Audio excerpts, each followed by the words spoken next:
dijo esa mentira. ¿Cómo? Que eras fácil de olvidar. No hagas caso a tus amigos, solo son testigos de la otra mitad. ¡Ese Mayairo! Tus besos son demasiados y un beso no bastará. Aunque adviertan al soldado, estando enamorado en guerra morirá. Ya no tienes que cuidarme, porque yo siempre he sabido que tus besos matan, que tus promesas riman con dolor. Que eres experta en robarle latidos a mi corazón. Y tú siempre juraste que saldría ileso. Ya no te atrevas a pedir perdón.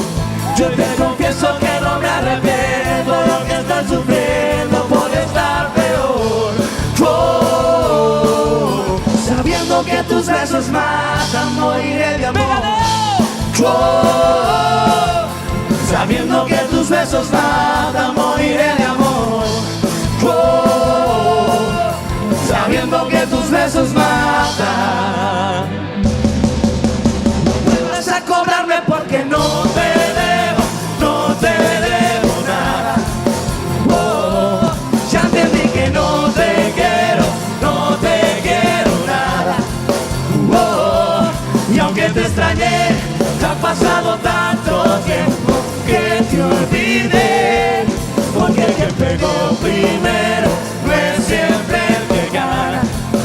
Oh, yo intenté salvar todo este amor con hielo y se murió. ¡Pegadeo! ¿Cómo dice? No vengas a cobrarme porque yo te debo, no te debo nada. Yo no te debo nada. Ya entendí que no te quiero, no te quiero nada. Porque si tú no estabas, y aunque te extrañé, ha pasado tanto tiempo que te olvidé. Porque quien pegó primero no es siempre el que gana. ¿Cómo te atreves a volver? A darle vida a lo que estaba muerto. La soledad me había tratado bien y no eres quien para exigir derechos. ¿Cómo te atreves a volver?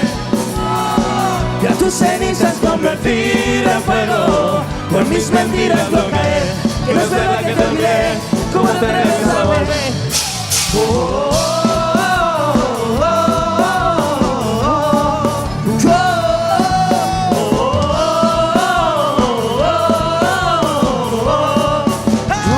¿Cómo te atreves a volver?